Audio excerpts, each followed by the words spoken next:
Longtemps les hommes ont cru en un Dieu vague, prisonnier durant des années. Ils étaient instables et vivaient sans joie. Même s'ils croyaient en Dieu, c'était semblable à l'époque où ils n'étaient pas croyants. Leur vie était vide et sans espoir, comme s'ils étaient empêtrés dans leurs croyances, comme s'ils vivaient mieux sans elles. Aujourd'hui, la vie est encore plus belle. Maintenant les gens sont dans le royaume et rejoignent le peuple de Dieu.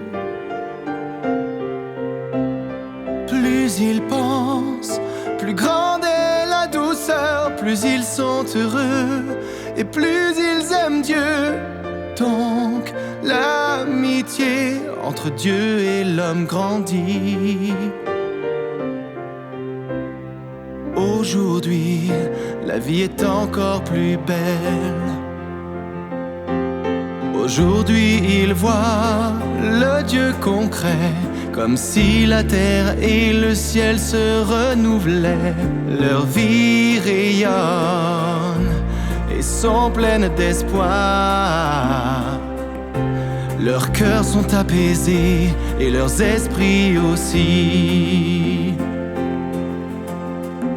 Ils ne poursuivent plus de chimères et ne courent plus après leur ombre. Leur poursuite n'est plus vaine, ils ont trouvé leur chemin. Ils ont trouvé leur chemin. Aujourd'hui, la vie est encore plus belle.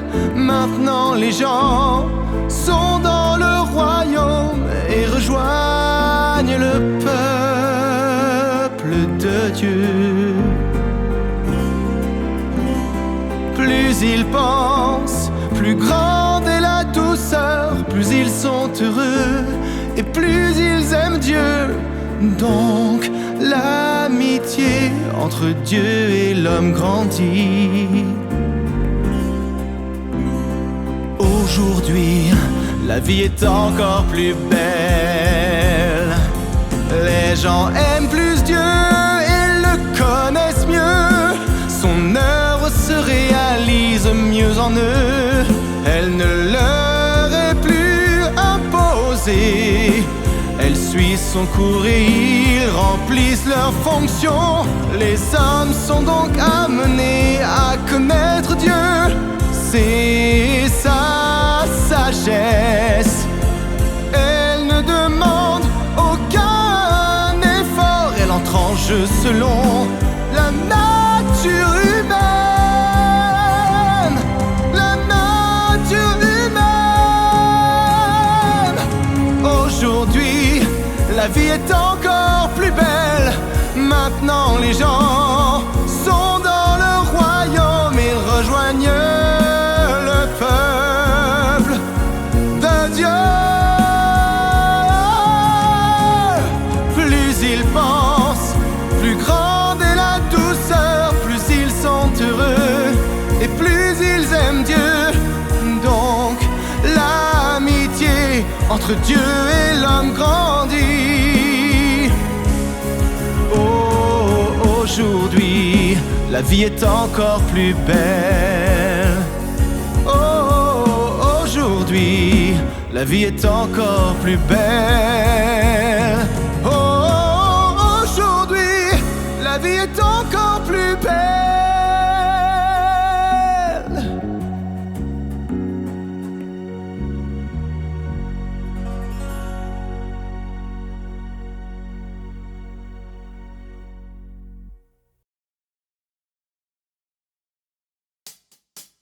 Selon l'époque, l'œuvre de Dieu tu obéis aujourd'hui, mais qu'ensuite tu le fais moins, ou pas du tout, Dieu t'abandonnera. Si tu suis Dieu à cette étape, tu dois aussi le faire dans la prochaine. C'est la seule façon d'obéir au Saint-Esprit. En tant que croyant, tu dois toujours obéir, et non pas quand tu le souhaites, Dieu ne l'accepterait pas. Si tu ne suis pas ma nouvelle œuvre et t'accroches aux anciens dictons, comment peux-tu progresser? Son œuvre te soutient par ses paroles. Obéis et accepte-les, le Saint-Esprit œuvrera en toi. Il œuvre selon mes propres paroles. Fais ce que je dis et très vite il œuvrera en toi.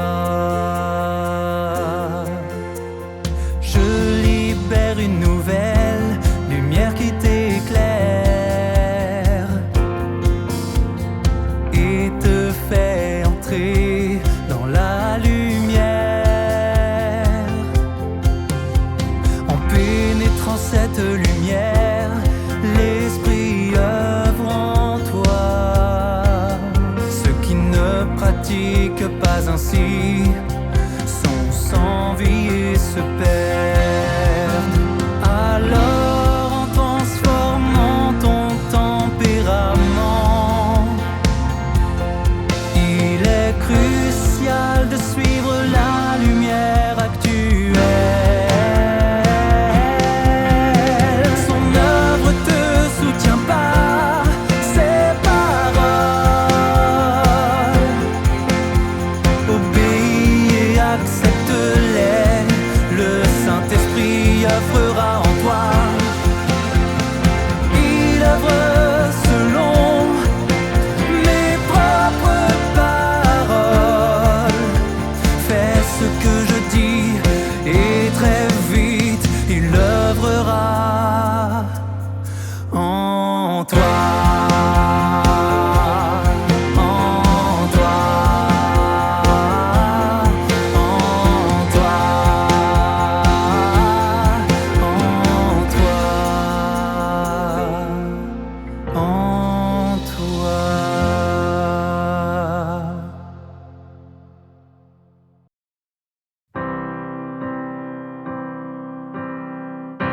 Toutes les phrases que je prononce reflètent le tempérament de Dieu.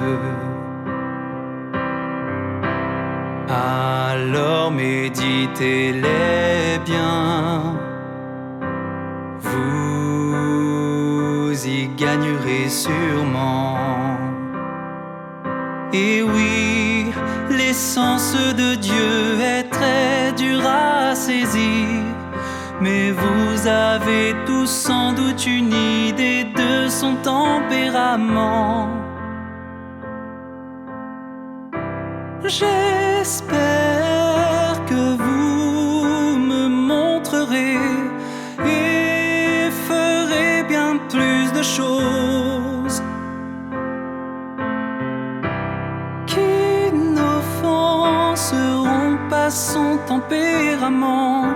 Alors je serai rassuré. Apprenez à garder Dieu dans votre cœur, gardez-le là en tout temps. Agissez selon ses paroles, cherchez son intention partout. Abstenez-vous de tout ce qui l'insulte et le déshonore. N'y pensez pas en dernier recours pour combler un vide futur dans votre cœur. Faites cela et vous offenserez le tempérament de Dieu. J'espère que vous me montrerez et ferez bien plus de choses qui n'offenseront pas son tempérament. Alors je serai rassuré. Si vous ne blasphémez jamais,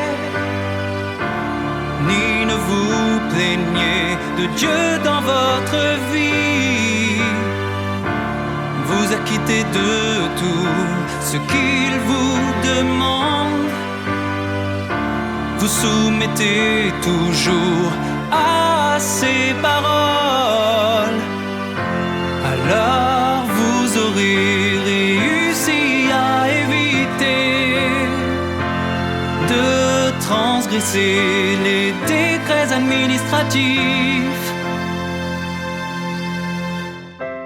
J'espère que vous me montrerez et ferez bien plus de choses qui n'offenseront pas son tempérament. Alors je serai rassuré. Toutes les phrases que je prononce reflètent son tempérament.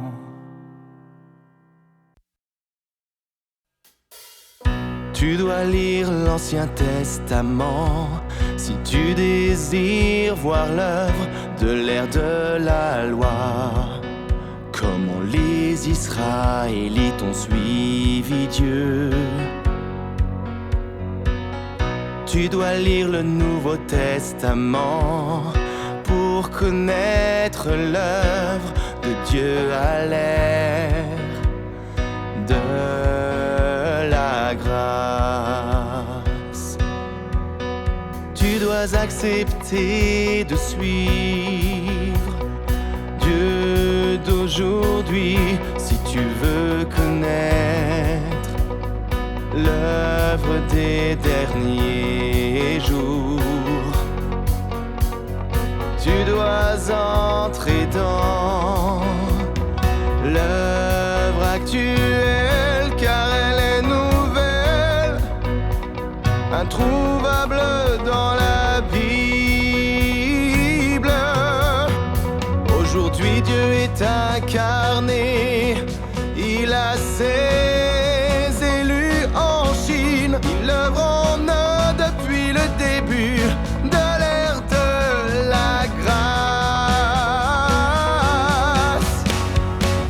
Les gens ne savent pas que Dieu a fait une nouvelle œuvre plus grande sur terre, au-delà d'Israël et des récits des prophètes.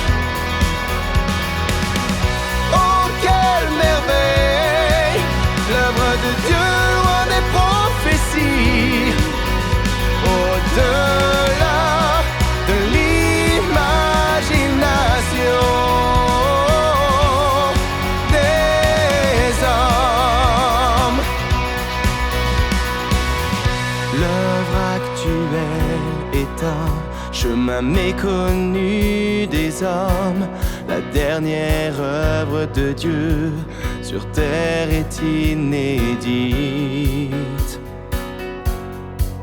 Qui aurait pu écrire cela dans la Bible? Prédire sans faire la moindre omission. millions. Qui pourrait compiler cette grande œuvre qui défie les conventions du vieil ouvrage? L'œuvre actuelle n'est pas écrite, va au-delà de la Bible pour suivre la nouvelle voie, au-delà des prophéties et de l'histoire. Tu pourras suivre cette voie correctement et entrer dans le nouveau domaine et sa nouvelle œuvre. Les gens ne savent pas que Dieu a fait une nouvelle œuvre plus grande sur terre, au-delà d'Israël et des récits des prophètes. Oh, quelle merveille, l'œuvre de Dieu loin des prophéties, au-delà de l'imagination des hommes.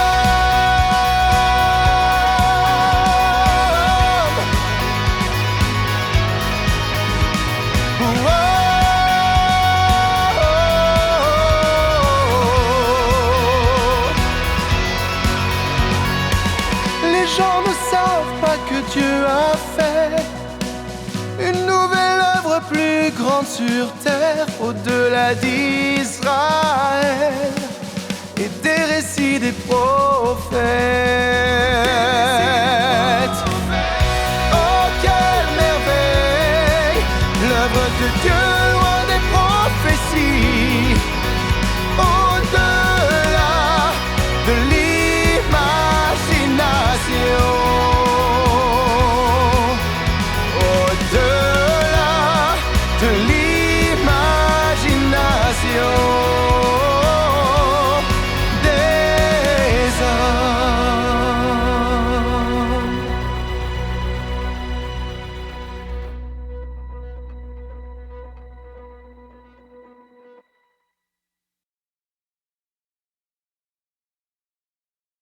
Bien que Dieu soit doué de pouvoir et d'autorité,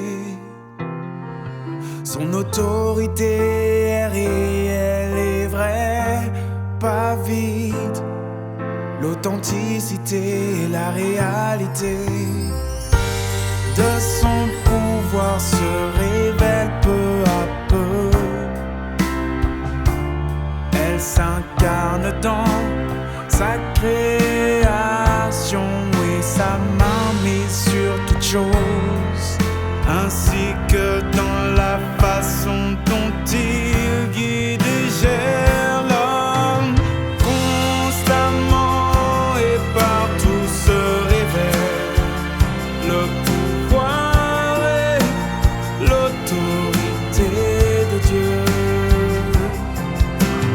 Ces révélations démontrent son autorité, car il use de son pouvoir, de son autorité, pour continuer son œuvre et commander, gouverner toutes choses.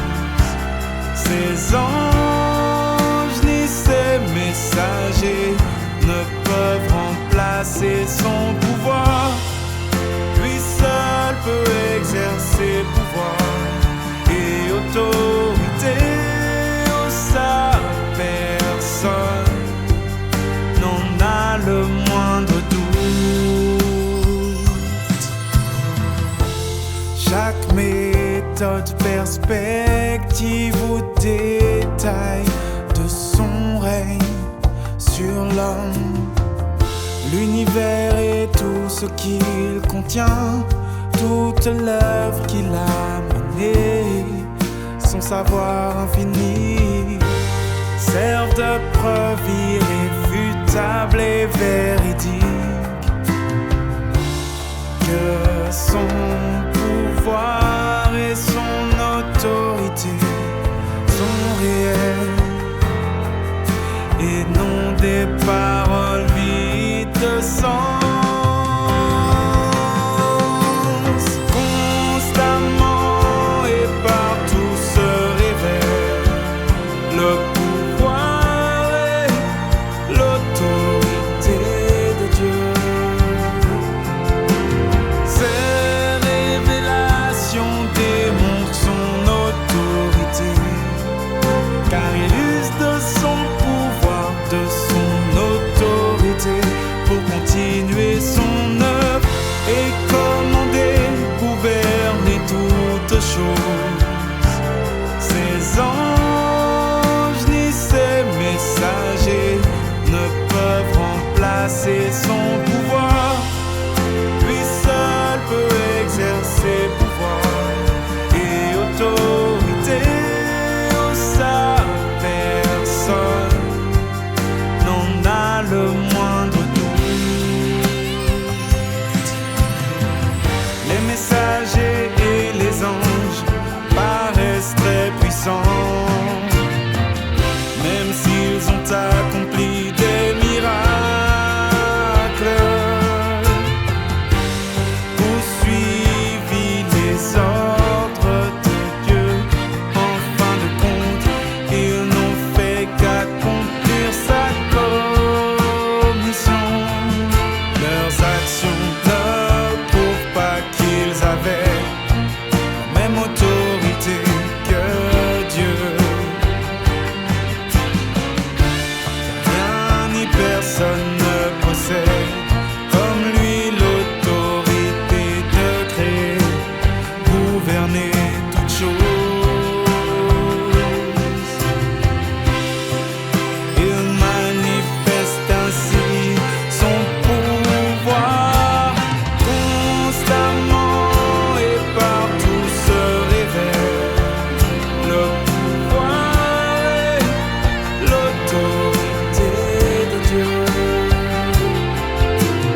Ces révélations démontrent son autorité, car il use de son pouvoir, de son autorité, pour continuer son œuvre et commander, gouverner toutes choses. Ses anges ni ses messagers ne peuvent remplacer son pouvoir. Lui seul peut exercer pouvoir et autorité en sa personne. N'en a le moindre doute.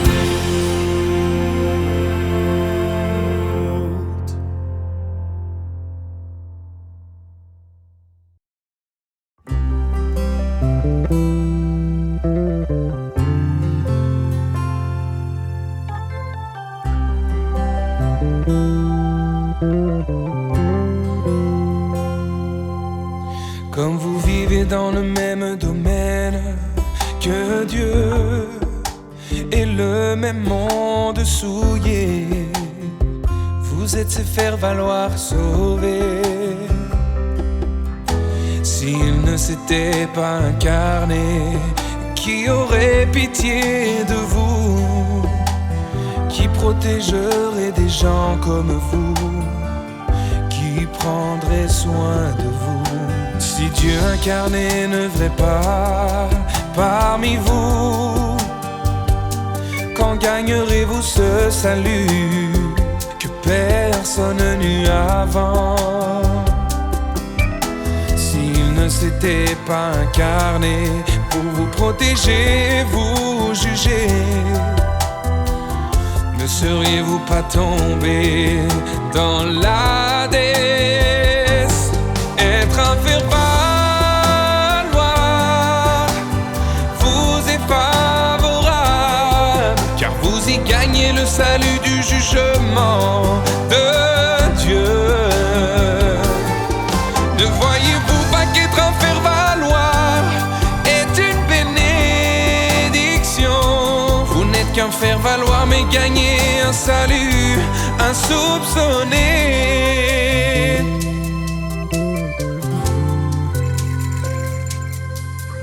Si Dieu ne s'était pas incarné, humilié parmi vous, de quel droit seriez-vous de faire valoir de sa justice? N'êtes-vous pas des faire valoir? Car il s'est incarné pour vous sauver. Vous êtes sauvés, car Dieu s'est incarné.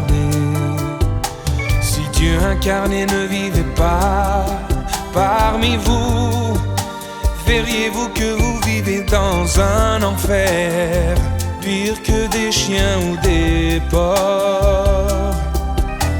Le jugement et le châtiment que vous avez gagnés ne viennent-ils pas de votre place de faire valoir dans son œuvre incarnée? Être un faire valoir vous est favorable, car vous y gagnez le salut du jugement de Dieu.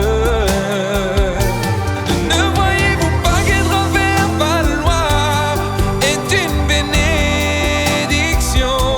Vous n'êtes qu'un faire valoir, mais gagnez un salut insoupçonné. Être un faire valoir est maintenant votre devoir, et les bénédictions éternelles qui vous attendent seront votre récompense. Ce que vous gagnez n'est pas passager, c'est une grande bénédiction, une vie éternelle. Oh, être un faire valoir vous est favorable, car vous y gagnez le salut du jugement de Dieu. Ne voyez-vous pas qu'être un faire valoir est une bénédiction? Vous n'êtes qu'un faire valoir, mais gagnez un salut insoupçonné.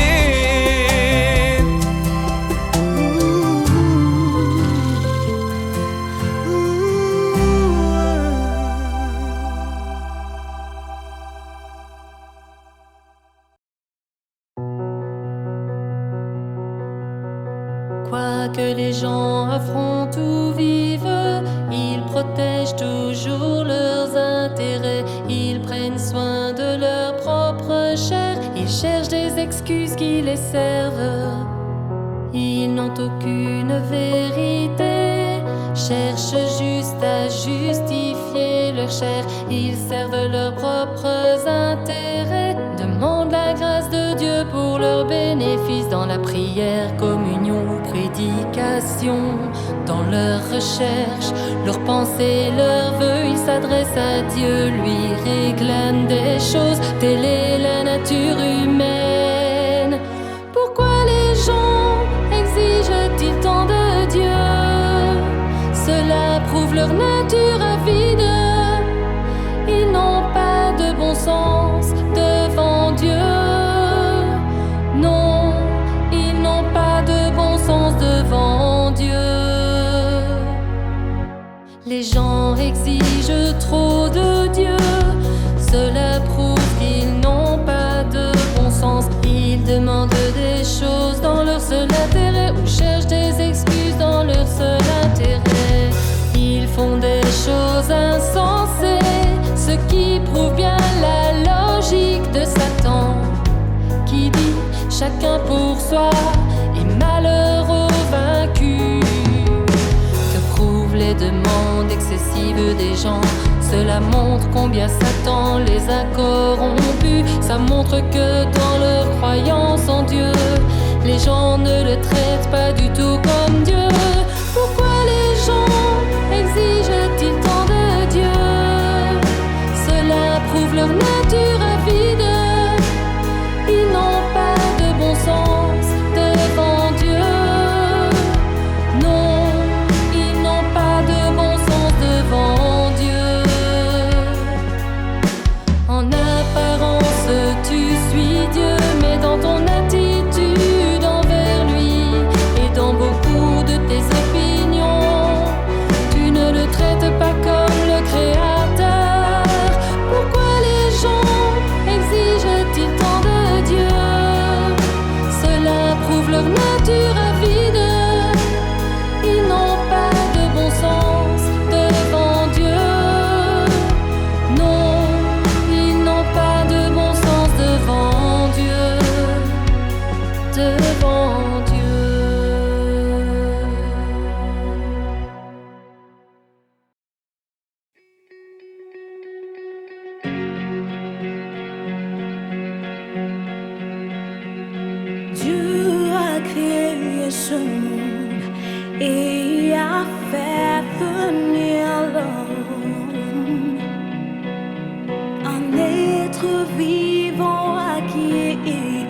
donné la vie, destiné à vivre dans l'ordination de Dieu. L'homme avait pas en reproche pour le soutenir. C'est le souffle de vie de Dieu qui soutient chaque être vivant tout au long de sa croissance, toute sa vie. Durant tout ce processus, on croit que tout cela ne vient que de l'amour et du soutien des parents. Oh, pas un seul homme qui Dieu prend soin jour et nuit, prend l'initiative de l'adorer.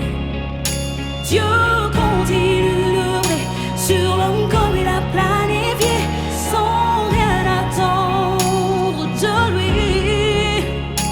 Et Dieu espère qu'un jour l'homme sortira de son rêve et comprendra ce qu'il a fait, son but, et quel fut le prébeau Dieu de tout lui donner, et son désir que l'homme retourne à lui. Oui, il veut que l'homme retourne à lui. Personne ne croit que l'homme vit et grandit sous les soins de Dieu. L'homme pense que sa croissance est due à l'instinct de vie. L'homme ne sait pas qui a créé la vie, ni d'où elle est venue, ni comment l'instinct de vie crée des miracles.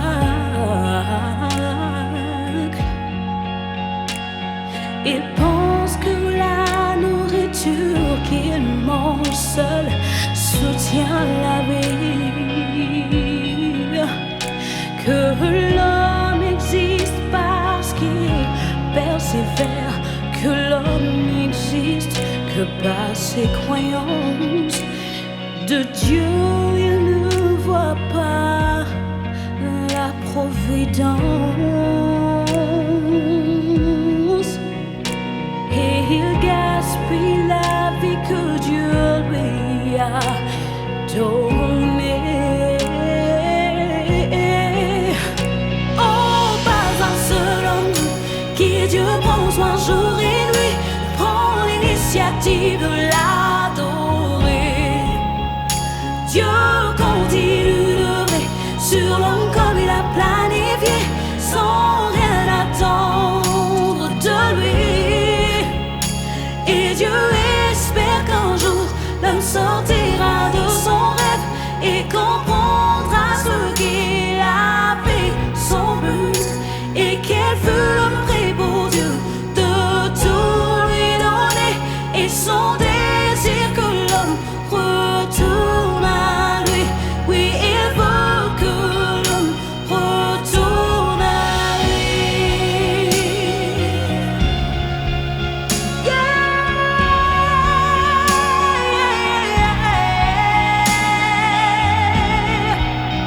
Oh,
Mes paroles sont vérité, adressées à toute l'humanité.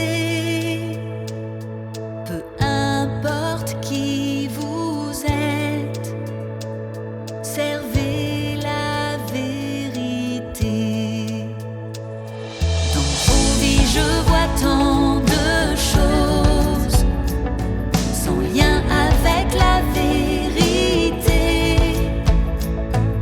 Je l'exige donc maintenant. Servez la vérité. Je vous avertis à présent. Je vous avertis à présent. Recevez mes mots du point de vue de la vérité, avec attention et sincérité. N'ignorez pas mes mots ni ma vérité. Ne traitez pas mes paroles avec dédain.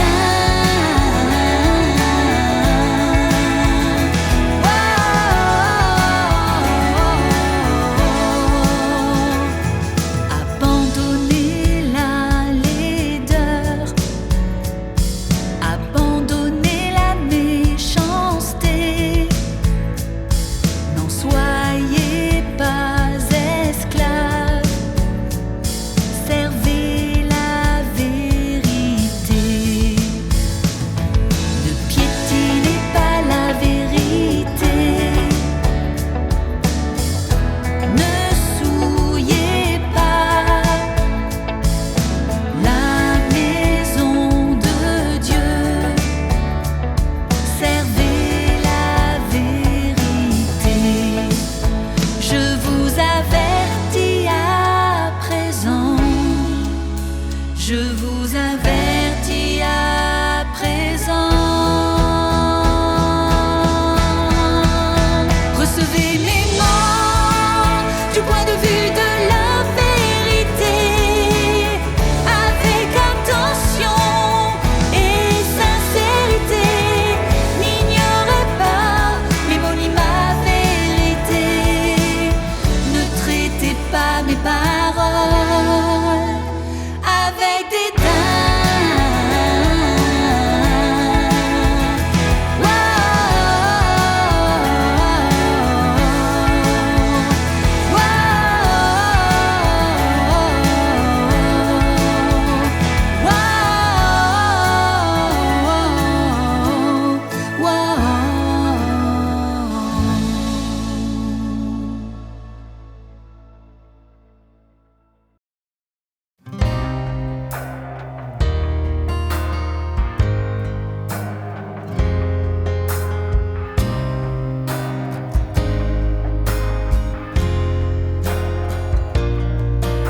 Au cœur des paroles de Dieu, les montagnes tombent, les lacs s'écoulent.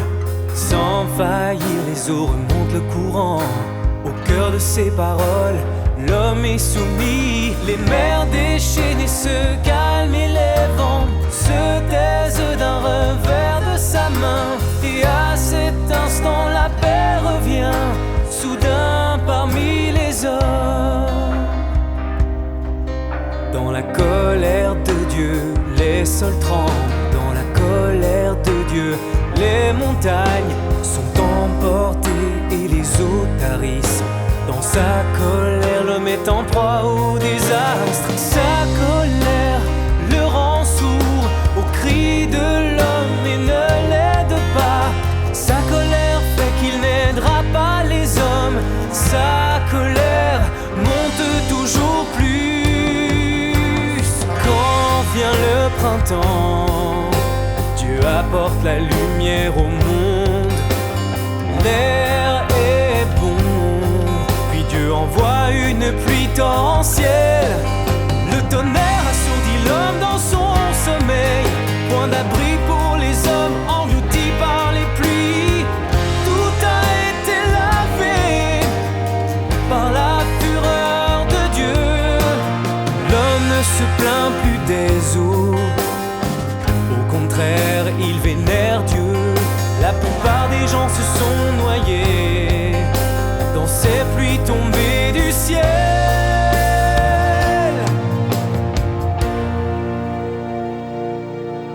Dieu regarde sur terre et voit que beaucoup se repentent. Dieu regarde sur terre et voit que beaucoup se réveillent. Dieu regarde sur terre et voit que beaucoup cherchent la source des eaux dans leur petit bateau.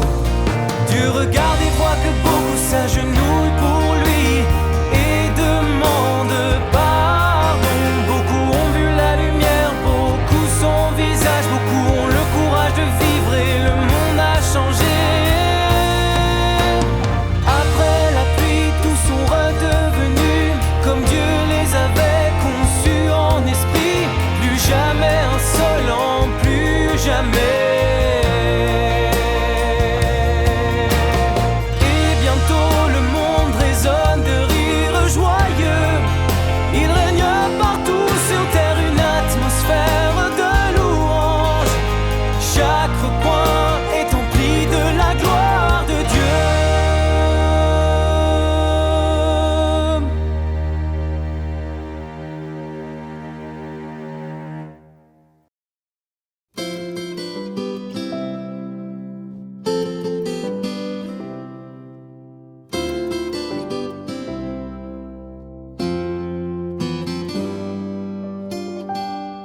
Si tu veux voir l'amour de Dieu et en faire l'expérience, tu dois entrer dans la réalité et voir tout ce que Dieu fait. Et amour et salut, cela sert à épurer les choses qui ne peuvent satisfaire sa volonté. Pour que tu abandonnes ce qui est impur, les gens jouissent de l'amour de Dieu à travers l'expérience de l'épreuve et de la pratique de la vérité. Ils gagnent les bénédictions de Dieu. Si tu pratiques toujours la vérité de cette manière, alors tu auras peu à peu une vraie connaissance d'une partie de son œuvre. Et à ce moment-là, tu sentiras toujours que les paroles de Dieu devant toi sont claires comme du cristal. Dieu utilise tes paroles pour nourrir l'homme, tout en créant un environnement dans la vie réelle, lui permettant d'expérimenter. Si en suivant la lumière et les conseils de ses paroles, et en cherchant et en priant, tu donnes au Saint-Esprit la chance d'œuvrer et trouves ce que tu dois pratiquer. Tu coopères vraiment avec Dieu. Tu n'es plus confus ou troublé, alors tu auras un chemin à suivre et satisfera Dieu. Les gens jouissent de l'amour de Dieu à travers l'expérience de l'épreuve et de la pratique de la vérité. Ils gagnent les bénédictions de Dieu. Si tu pratiques toujours la vérité de cette manière, alors tu auras peu à peu une vraie connaissance d'une partie de son œuvre. Et à ce moment-là, tu sentiras toujours que les paroles de Dieu devant toi sont claires comme du cristal. Quand tu auras satisfait Dieu, il te guidera à l'intérieur. Tu seras vraiment béni par Dieu, tu seras heureux. Tu te sentiras très honoré de satisfaire la volonté de Dieu. Ta conscience sera réconfortée et ton cœur sera paisible et pur. Tu te sentiras tellement bien quand tu verras tes frères et sœurs. C'est la jouissance de l'amour de Dieu et c'est la vraie jouissance de Dieu. Les gens jouissent de l'amour de Dieu à travers l'expérience de l'épreuve et de la pratique de la vérité. Ils gagnent les bénédictions de Dieu. Si tu pratiques toujours la vérité de cette manière, alors tu auras peu à peu une vraie connaissance d'une partie de son œuvre. Et à ce moment-là, tu sentiras toujours que les paroles de Dieu devant toi sont claires comme du cristal.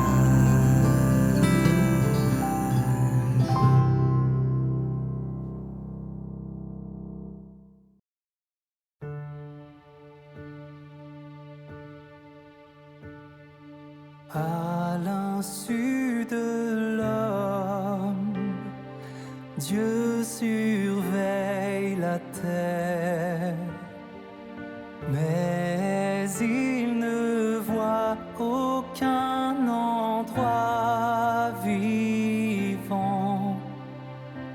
Il apporte lumière et chaleur sur la terre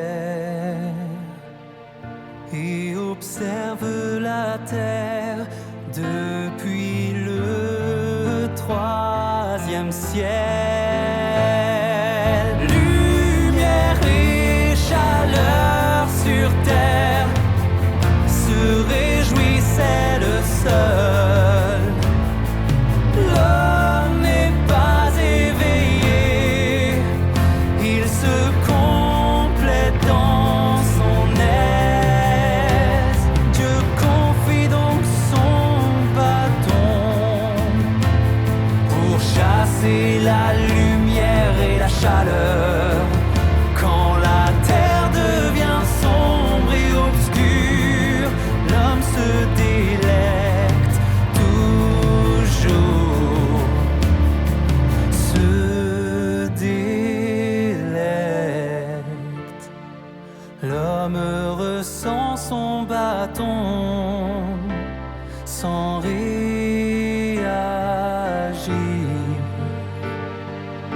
Il se contente juste de jouir des bénédictions de la terre. Alors Dieu s'exprime pour punir les hommes. Tous les peuples sont crucifiés à l'envers. Quand son châtiment tombe, l'homme est terrifié et il tremble. Quand la terre se déchire, il essaie de fuir, mais il est trop tard. Avec son châtiment, son royaume descend. Toutes les nations sont détruites, ne laissant rien derrière.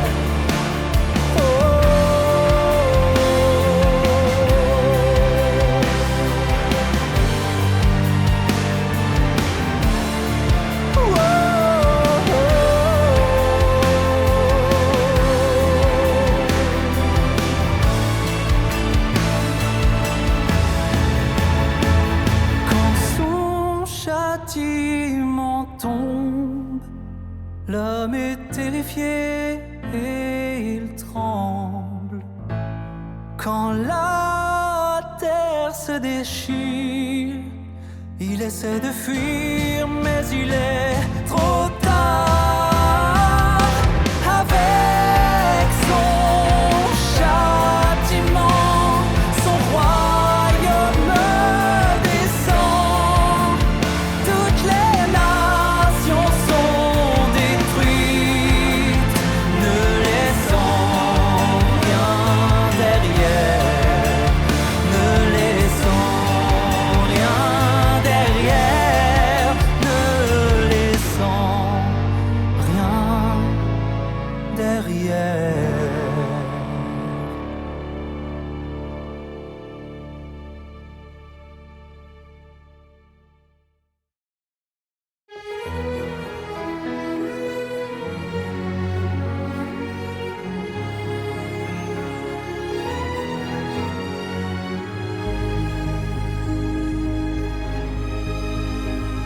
Jésus déclara jadis que l'œuvre de l'Éternel avait pris du retard à l'ère de la grâce.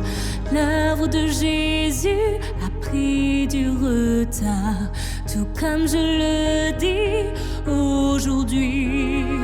S'il y avait seulement eu l'ère de la loi et jamais eu l'ère de la grâce, Jésus n'aurait pas pu être crucifié et n'aurait pas pu racheter l'humanité. Dieu change toujours son œuvre sans la répéter. De même que je fais de nouvelles œuvres, je dis de nouvelles paroles chaque jour pour vous. C'est l'œuvre que j'accomplis. Et les mots qui la qualifient sont nouvelles et merveilleuses. Les mots qui la qualifient sont nouvelles et merveilleuses. S'il y avait seulement eu l'ère de la loi, l'humanité aurait-elle progressé jusqu'à nos jours? L'histoire ne cesse jamais, elle progresse. N'est-ce pas la loi naturelle de l'œuvre de Dieu? Cela ne décrit-il pas sa gestion de l'homme dans l'univers? Et la volonté de Dieu change continuellement. L'histoire progresse comme l'œuvre de Dieu. Il ne pourrait pas soutenir la même œuvre pendant 6000 ans. Son œuvre n'est jamais ancienne, elle est toujours nouvelle. Cloué une fois à la croix, pouvait-il poursuivre cette œuvre pour toujours? Et être cloué 2 fois à la croix, c'est seulement la perception d'un homme absurde. Dieu change toujours son œuvre sans la répéter. De même que je fais de nouvelles œuvres, je dis de nouvelles paroles chaque jour pour vous. C'est l'œuvre que j'accomplis. Et les mots qui la qualifient sont nouvelles et merveilleuses. Les mots qui la qualifient sont nouvelles et merveilleuses. Dieu est immuable et Dieu sera toujours Dieu. Cette parole est bien vraie. L'essence de Dieu ne change pas et il ne pourra jamais être Satan. Mais cela ne prouve pas que son œuvre soit comme son essence, constante et invariable. Quand tu dis que Dieu est immuable, comment expliques-tu qu'il soit toujours nouveau et jamais ancien? Dieu change toujours son œuvre sans la répéter. De même que je fais de nouvelles œuvres, je dis de nouvelles paroles chaque jour pour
passé, ce qui est au passé.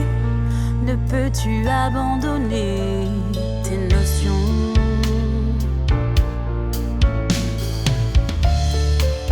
Si tu t'attaches aux paroles qu'il a prononcées autrefois, est-ce la preuve que tu connais bien son œuvre? Si tu ne peux accepter la nouvelle lumière du Saint-Esprit, si tu t'accroches au passé, tu ne suis pas la voix de Dieu. Si c'est ce que tu choisis, tu t'opposes à Dieu. Si l'homme pouvait juste abandonner ses conceptions religieuses, son esprit ne mesurerait pas l'œuvre actuelle ni ce que Dieu dit. Bien que l'œuvre actuelle de Dieu diffère de celle d'autrefois, tu peux abandonner tes vieilles notions et obéir à l'œuvre actuelle de Dieu. Peu importe comment Dieu œuvrait avant, aujourd'hui tu dois valoriser son œuvre. Ainsi tu abandonneras tes notions et tu pourras obéir à Dieu. Tu peux obéir à son œuvre et à ses paroles, suivre les pas de Dieu. De cette façon tu obéiras à Dieu. De cette façon tu lui obéiras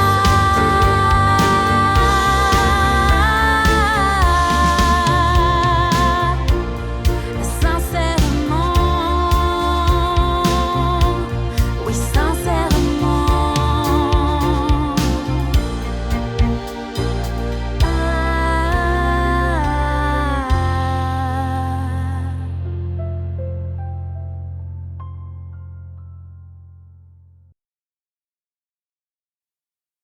Si tu veux être rendu parfait et suivre le bon chemin de vie, ton cœur doit vivre dans la présence de Dieu, sans suivre Satan ni être dissolu.